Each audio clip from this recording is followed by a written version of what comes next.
December 7, 1941, the day Japan's greatest victory sowed the seeds of its ultimate defeat.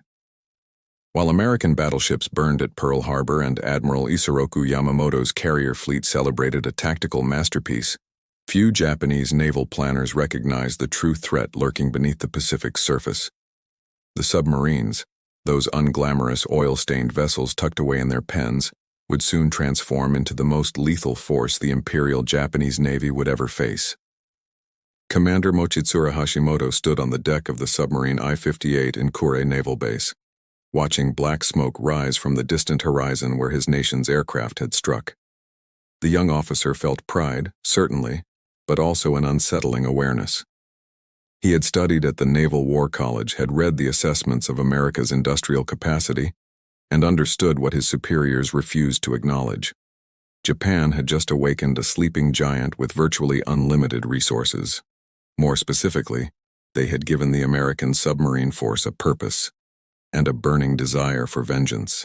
The United States Navy's submarine service entered World War II as an untested peacetime force of approximately 50 boats operating in the Pacific. Their commanders had trained for years in theoretical exercises, but none had faced actual combat. Their primary weapon, the Mark 14 torpedo, remained plagued with problems that would take nearly 2 years to resolve. The submarines themselves, though modern by naval standards, lacked the tactical doctrine and aggressive mindset required for total war. Japan's naval leadership looked at this force and saw little cause for concern. Their attention remained fixed on battleships, carriers, and surface engagements, the traditional instruments of naval supremacy. What Japanese strategists failed to comprehend was the unique vulnerability of their island empire. Japan possessed virtually no natural resources for modern warfare. Every drop of oil, every ton of rubber, every pound of bauxite for aluminum had to be imported from conquered territories in the Dutch East Indies, Malaya, and Southeast Asia. These vital materials traveled across thousands of miles of ocean aboard cargo vessels, the merchant marine that formed the economic lifeblood of the Japanese war machine. The empire's entire strategy depended on an uninterrupted flow of resources from south to north, a maritime supply chain stretching across the Pacific like a spider's web. One needed only to cut the strands and the web would collapse, According to research documented in Clay Blair's comprehensive work, Silent Victory: The U.S. Submarine War Against Japan, Japanese merchant marine capacity totaled approximately 6 million tons at war's beginning.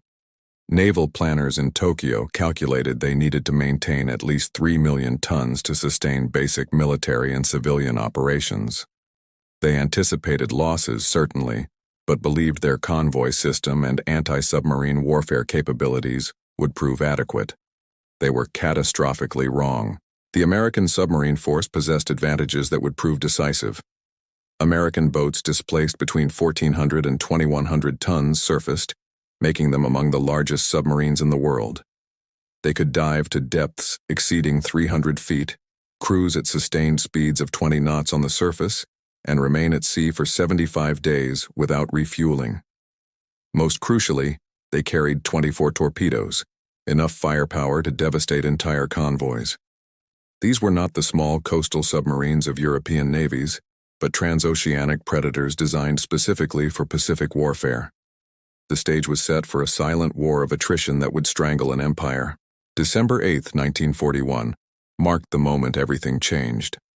Less than 24 hours after Pearl Harbor, Chief of Naval Operations Admiral Harold Stark issued a directive that would define the Pacific submarine campaign: execute unrestricted air and submarine warfare against Japan. These 9 words eliminated the peacetime rules of engagement that had constrained naval operations since the London Naval Treaty of 1930. No longer would submarines surface to warn merchant vessels. No longer would they permit crews to abandon ship before attack.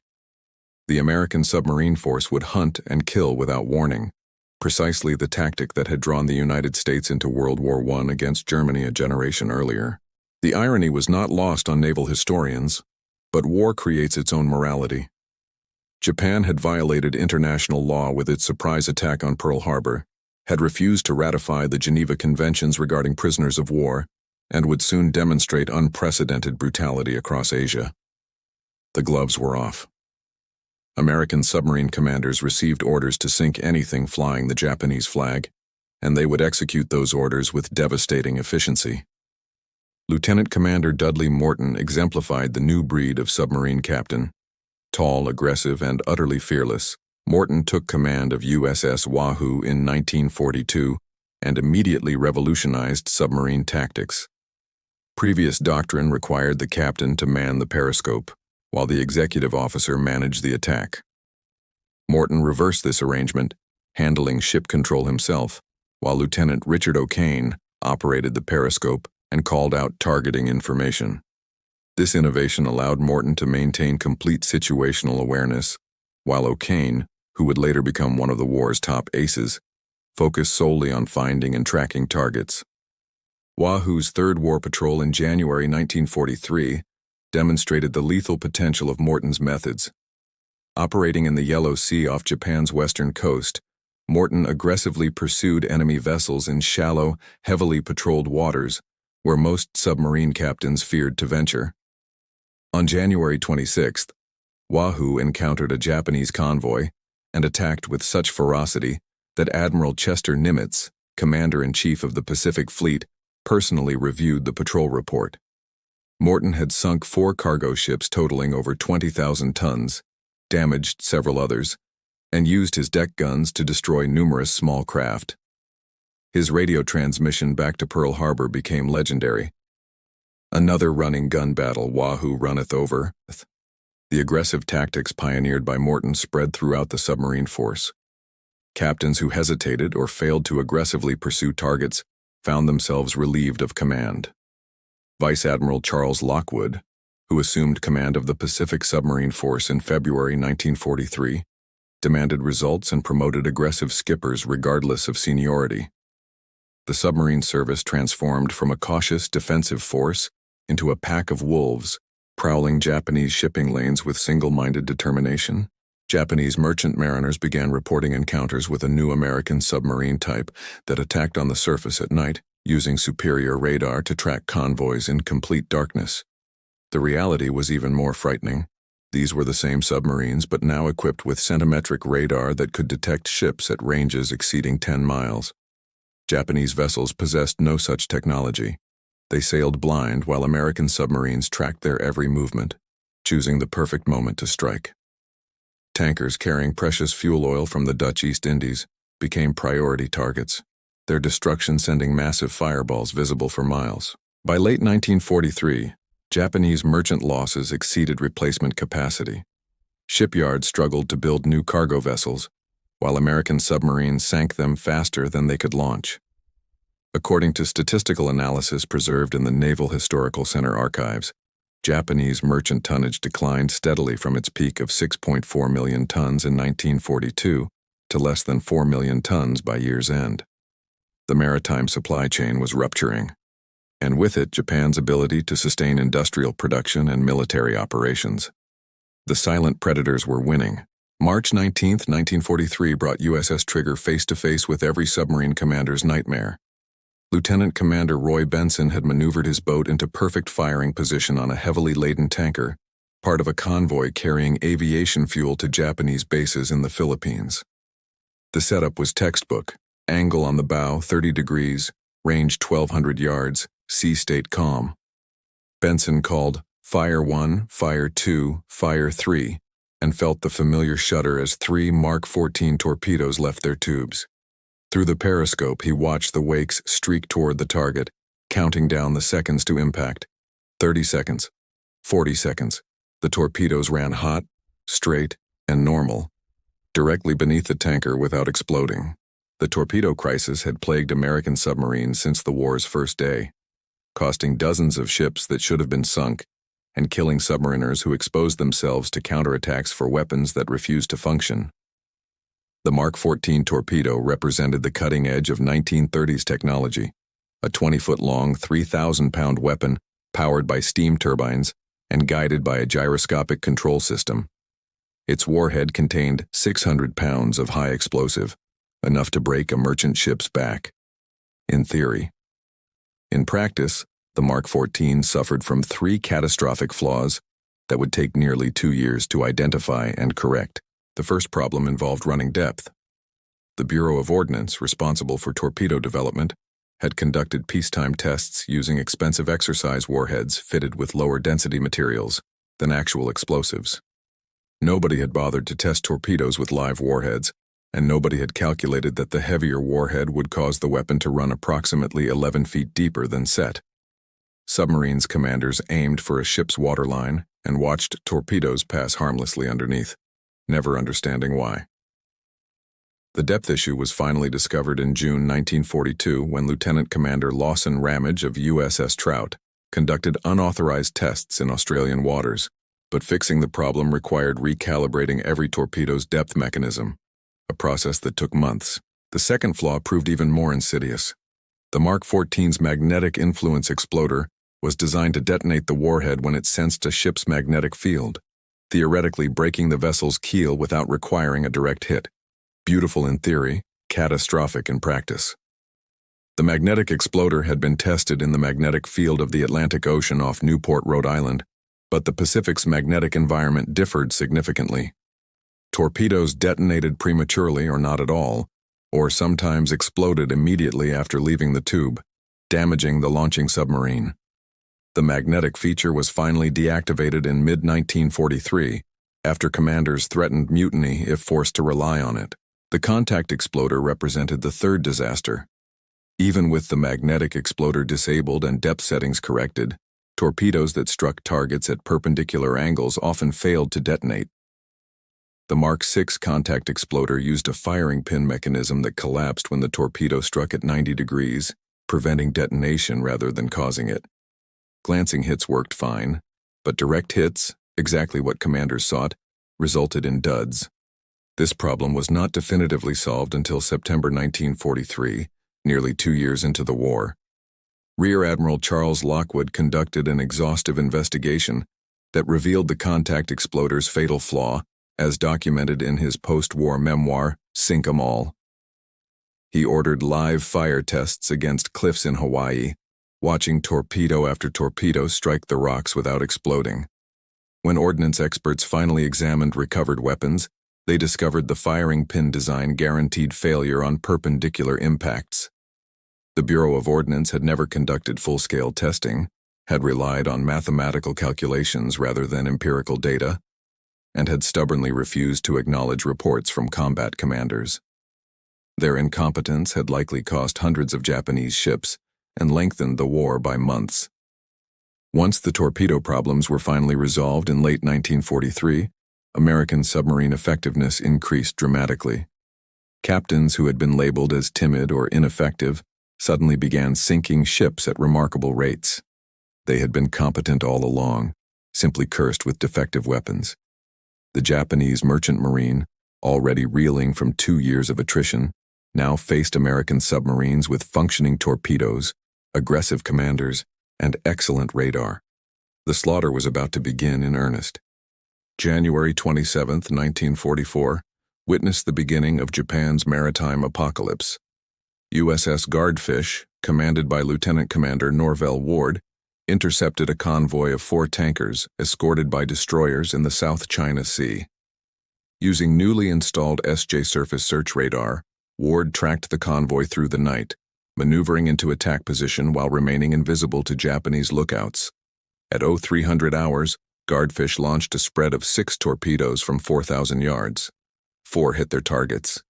2 tankers exploded in fireballs that illuminated the entire horizon. A third broke in half and sank within minutes. The 4th limped away trailing oil, only to be finished off by USS Puffer 2 days later. This single attack exemplified the new reality of Pacific submarine warfare. With torpedo problems resolved and radar providing unprecedented tactical advantages, American submarines were sinking Japanese merchant vessels faster than yards could replace them. Admiral Lockwood implemented wolfpack tactics, coordinating groups of 3 to 5 submarines to attack convoys simultaneously from multiple directions, overwhelming escorts and maximizing destruction. Japanese anti-submarine forces, never adequate to begin with, proved completely unable to counter these coordinated assaults. The statistics became a litany of disaster for Japan. In January 1944, American submarines sank 37 Japanese merchant ships, totaling 200,000 tons. February saw 53 ships destroyed. March brought 61 sinkings. The merchant marine was hemorrhaging capacity while Japanese industry desperately needed raw materials from Southeast Asia. Steel production declined due to insufficient iron ore. Aircraft factories slowed production for lack of aluminum. Most critically, petroleum imports dropped to dangerously low levels, threatening military operations across the empire. Commander Richard O'Kane, who had learned his craft as executive officer under Dudley Morton, took command of USS Tang in October 1943 and immediately established himself as the war's deadliest submarine skipper. O'Kane possessed an almost supernatural ability to read tactical situations, positioning Tang for maximum effect while minimizing risk to his crew. His approach combined Morton's aggression with careful calculation, striking when Japanese defenses were weakest and disappearing before counterattacks could develop. Tang's third war patrol in June 1944 demonstrated O'Kane's mastery. Operating off the Japanese home islands, Tang encountered multiple convoys and attacked with devastating precision. On June 24th, O'Kane tracked a 10-ship convoy and launched a carefully coordinated attack that sank 5 cargo vessels in less than an hour. 2 days later, he attacked another convoy at night, sinking 2 tankers and a transport. By patrol's end, Tang had destroyed 13 Japanese ships, at that time a record for a single patrol. O'Kane's final radio transmission was characteristically brief. All torpedoes expended, returning to base.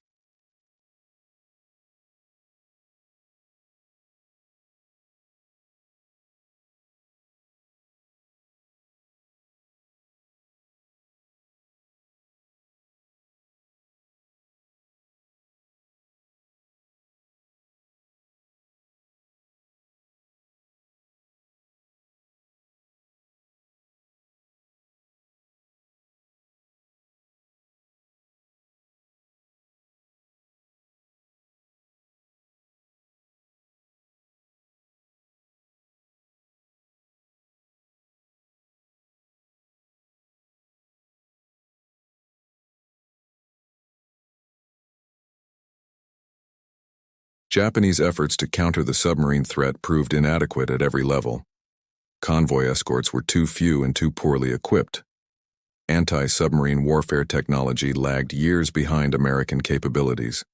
Depth charges often failed to function properly or were set to detonate at incorrect depths. Most fundamentally, Japanese naval doctrine had never prioritized protection of merchant shipping, viewing such defensive operations as beneath the dignity of the Imperial Navy. This arrogance would prove fatal. August 5, 1944 found USS Harder in the Dassault Bay off Luzon, commanded by Commander Samuel Dealey, hunting what hunted her. Dealey had become legendary for his aggressive tactics against Japanese escorts, deliberately targeting destroyers and anti-submarine vessels that other captains avoided. His philosophy was simple and brutal. Kill the hunters, and the prey becomes defenseless. In 5 previous war patrols, Harder had sunk 16 ships, including 5 destroyers, an unprecedented achievement that had earned Dealey the Medal of Honor and made his submarine the most feared American boat in the Pacific. The encounter began when Harder detected a convoy of 3 tankers escorted by 2 destroyers. Rather than targeting the valuable tankers, Dealey maneuvered toward the escorts. At 1400 hours, he fired 3 torpedoes at the destroyer Minatsuki from 900 yards, point-blank range in submarine warfare. All 3 hit. Minatsuki broke apart and sank within minutes, her crew having no chance to abandon ship. The second destroyer, Hayanami, immediately charged toward Harder's last known position, her captain determined to avenge his comrade.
3 days later, on August 8th, Japanese anti-submarine aircraft spotted harder on the surface recharging batteries.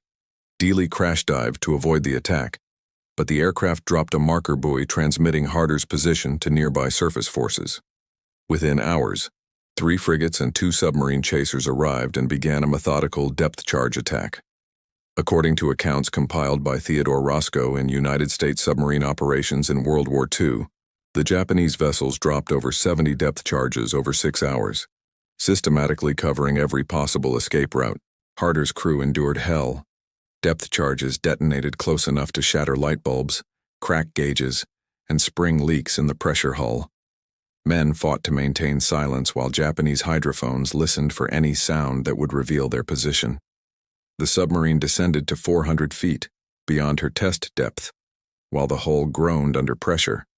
Still, the depth charges came, each explosion a thunderclap that promised death if the next one hit closer. Finally, after 6 hours that felt like 6 days, the Japanese vessels departed, their depth charges exhausted.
June 15, 1944, placed USS Stingray in an unusual position for a submarine, lifeguard duty off Iwo Jima during B-29 bombing raids against the Japanese mainland.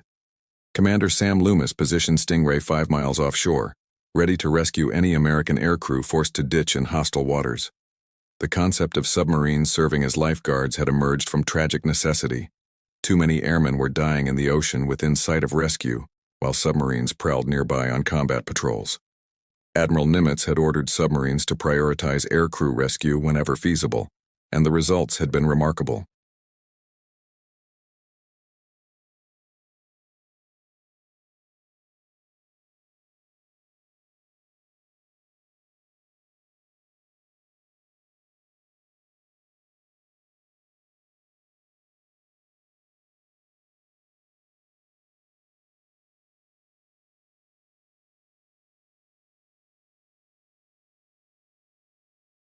The B-29 hit the water half a mile from Stingray's position, belly flopping onto the surface with a tremendous splash. The aircraft floated for perhaps 90 seconds before beginning to sink. Loomis surfaced immediately and raced toward the downed crew at flank speed, heedless of Japanese shore batteries that might observe the submarine's wake. Stingray's crew threw lines to floundering airmen, hauled them aboard, and counted heads. All 11 aviators rescued. The submarine crash-dived just as Japanese coastal artillery began ranging shots that splashed where Stingray had been moments before.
Statistical analysis documented in Clay Blair's research revealed that submarines rescued over 500 American airmen during the Pacific War, including future President George Herbert Walker Bush. On September 2, 1944, then-Lieutenant Junior Grade Bush bailed out of his burning torpedo bomber near Chichijima after completing a bombing run. He parachuted into the ocean while his two crewmates died in the crash. Bush inflated his life raft and paddled frantically away from the island, where Japanese forces were attempting to reach him in boats. USS Finback, commanded by Lieutenant Commander Robert Williams, surfaced nearby and rescued Bush under fire from shore batteries. He spent the next month aboard Finback while the submarine completed its combat patrol, then returned to combat operations himself after reaching port. The psychological impact of the lifeguard service extended beyond those rescued. American air crews knew that submarines would risk everything to save them, which encouraged pilots to press attacks even when damaged, knowing rescue might be possible. Japanese forces understood that American submarines operated so freely near Japanese territory that they conducted rescue operations with routine efficiency. This knowledge demoralized Japanese defenders and demonstrated the complete breakdown of Japan's defensive perimeter. The submarines that had strangled Japan's merchant marine now plucked American airmen from the ocean within sight of the Japanese homeland. The message was unmistakable. Japan had lost control of its own coastal waters. February 12, 1945 brought the nightmare to Japan's doorstep. USS Batfish, under Commander John Fife, was patrolling the Luzon Strait, the narrow passage between Taiwan and the Philippines, through which Japanese submarines traveled to reach combat zones. Fife had received intelligence that Japanese submarines were transiting the strait, attempting to reinforce their depleted forces in Southeast Asia. What followed would become one of the most remarkable patrols in submarine warfare history. At 2100 hours, Batfish's radar detected a surface contact at 8,000 yards. Fife maneuvered toward the target, which was proceeding slowly on a steady course. Through the periscope, he identified a Japanese submarine running on the surface to recharge batteries, standard practice, but one that exposed the submarine to attack. Fife fired 4 torpedoes from 1,500 yards. 2 struck home. The Japanese submarine exploded and sank within minutes, her crew having no time to man their battle stations. Batfish had claimed her first submarine kill. 2 nights later, on February 14th, Batfish detected another radar contact in nearly the same location. Again, a Japanese submarine running on the surface. Again, Fife attacked and sank his target with 2 torpedo hits. The second submarine went down with all hands, likely never knowing what had killed her. 2 Japanese submarines in 3 days represented an unprecedented achievement, but Fife was not finished. On February 15th, impossibly, Batfish encountered a third Japanese submarine in the Luzon Strait. This boat was more cautious, zigzagging and posting extra lookouts, possibly warned that 2 submarines had disappeared in the area. Fife tracked the target for over an hour, waiting for the perfect firing solution. At 0200 hours, he fired 6 torpedoes in a carefully timed spread. 4 hit. The third Japanese submarine exploded, broke apart, and sank, completing Batfish's remarkable hat trick. No other submarine in any navy had sunk 3 enemy submarines on a single patrol. Fife transmitted a brief message to Pearl Harbor. Another day, another submarine. Batfish 3, Japanese 0. The destruction of these 3 submarines exemplified the broader reality facing Japan by early 1945. Japanese submarines, once proud hunters, were now reduced to running supplies to isolated garrisons because surface vessels could not survive American submarine attacks. The Imperial Navy had lost control of the Pacific's waters so completely that their own submarines could not transit safely between bases. The hunter had become the hunted.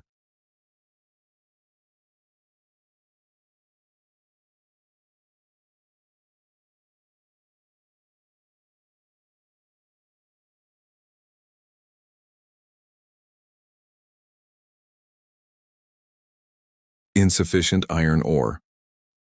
Aircraft factories produced fewer than 500 planes monthly, down from over 2,000 at production peak. Most critically, Food imports from Southeast Asia had stopped almost entirely, forcing the government to implement draconian rationing that brought civilian populations to starvation's edge. The Japanese government's own records, reviewed by occupation forces after the war, revealed the empire's desperate situation. By March 1945, Japanese merchant marine capacity had declined to approximately 1 million tons, 1/6 of wartime maximum. Daily caloric intake for civilians in major cities had dropped below 1,500 calories, a level defined as semi-starvation. Industrial production of steel, aluminum, and other strategic materials operated at levels insufficient to sustain military operations. The war was lost, but Japan's military leadership refused to acknowledge reality, instead preparing for a final suicidal defense of the home islands. American submarines continued their campaign without pause. They had achieved what strategic bombing could not: the complete interdiction of an island nation's supply lines. Every ton of supplies sunk was a ton that never reached Japanese factories, never equipped Japanese soldiers, never fed Japanese civilians. The submarines had become instruments of economic warfare, starving an empire into submission without firing a shot at the Japanese homeland. The silent predators were not just winning, they had already won. Admiral Lockwood, reviewing patrol reports at Pearl Harbor, understood the strategic reality even if Japanese leaders did not. He wrote in his diary on March 20, 1945, "The Japanese merchant marine is destroyed. They cannot move supplies, cannot feed their people, cannot fuel their military. This war is over in all but name. Our submarines have accomplished what many thought impossible. They have defeated a major naval power through commerce warfare alone. History will remember what these men achieved." August 15, 1945 arrived with a silence more profound than any depth charge attack. Emperor Hirohito's radio broadcast announcing Japan's surrender reached submarines at sea, their commanders reading the decoded message with mixed emotions: relief that the killing would end, satisfaction at victory achieved, sorrow for comrades who had not survived to see this day. USS Segundo, commanded by Commander James Hinkson, was positioned off Tokyo Bay preparing for what its crew thought would be another attack when the surrender message arrived. Hinkson transmitted a simple response: "War's over, heading home." The final accounting revealed the devastating effectiveness of America's submarine campaign. According to the Joint Army-Navy Assessment Committee's official post-war analysis, American submarines had sunk 1,314 Japanese merchant ships totaling 5,300,000 tons, approximately 87% of Japan's entire merchant marine. Additionally, submarines sank 214 Japanese naval vessels, including 1 battleship, 8 aircraft carriers, and 11 cruisers. The submarine force had accomplished this destruction at a terrible price: 52 submarines lost with over 3,700 officers and men killed, a casualty rate exceeding 20%, the highest of any American military service. The strategic impact transcended these statistics. Japan entered the war dependent on imported resources and ended it unable to move supplies between its own islands. Petroleum imports, which totaled over 5 million tons in 1941, had declined to essentially zero by 1945. Steel production, requiring imported iron ore and coal, operated at 15% of wartime peak. Aircraft production had collapsed to fewer than 300 planes monthly. Food imports from Southeast Asia, once feeding millions of urban workers, had ceased, forcing the civilian population toward mass starvation. American submarines had not merely attacked Japan's military. They had destroyed the economic foundation that made modern warfare possible. Commander Mochitsura Hashimoto, the Japanese submarine officer who had watched Pearl Harbor smoke from Kure Naval Base in December 1941, survived the war and later wrote about the American submarine campaign. His assessment was brutally honest. "We feared American submarines more than anything else because they could sink our ships faster than we could build them. They operated with impunity in waters we considered our own. They rescued American pilots within sight of our shores. They strangled our empire without mercy and without pause. Our anti-submarine forces were inadequate. Our convoy system failed. Our naval leadership never prioritized merchant ship protection until too late. The American submarines defeated us as surely as the atomic bombs, though their victory came slower and received less attention. The human cost extended beyond military casualties. Tens of thousands of Japanese merchant mariners died when submarines torpedoed their ships. Men whose deaths were as certain as any combat soldiers, but who received no military honors, no recognition, no glory. They simply disappeared beneath Pacific waters, casualties of a war their leaders could not win. American submarine crews rarely witnessed this suffering, attacking at night or from periscope depth, seeing only explosions and sinking ships, not the men dying in burning oil or drowning in darkness. The technological lessons proved equally significant. American submarines had demonstrated that radar, when properly integrated with aggressive tactics and reliable weapons, created an overwhelming advantage in maritime warfare. Japanese forces, lacking equivalent technology and doctrine, never effectively countered American submarine operations despite 4 years of war. This technological and tactical superiority would influence naval doctrine for decades, establishing principles of submarine warfare that remain relevant in the 21st century. Richard O'Kane survived his final patrol, despite Tang being sunk by one of her own malfunctioning torpedoes on October 24, 1944. He spent the war's final months as a prisoner of war, enduring brutal conditions that killed many captured submariners. After liberation in August 1945, O'Kane received the Medal of Honor for his extraordinary service. He lived until 1994, long enough to see the submarine service he had helped build evolve into the nuclear-powered strategic deterrent force that would dominate Cold War naval operations. Samuel Dealey and Dudley Morton never came home. Their submarines, Harder and Wahoo, rest on the Pacific floor with their entire crews, casualties of the aggressive tactics they pioneered. The Navy named destroyers after both men, and their tactics are still taught at the Naval Academy. They exemplified the submarine service's ethos: attack aggressively, take calculated risks, complete the mission regardless of personal danger. That ethos won the Pacific War's silent campaign. The Japanese people learned why their empire feared American submarines more than anything else when they stood in food lines receiving 700 calories daily, when factories closed for lack of raw materials, when the government could not move supplies between islands separated by mere miles of water. The submarines had achieved what armies and air forces could not: complete economic strangulation of an industrial nation. Japan's military leadership had gambled that American resolve would break before Japanese resources ran out. They lost that gamble, and American submarines collected the debt in full measure, one torpedo at a time, across 4 years of relentless warfare. The silent predators had won,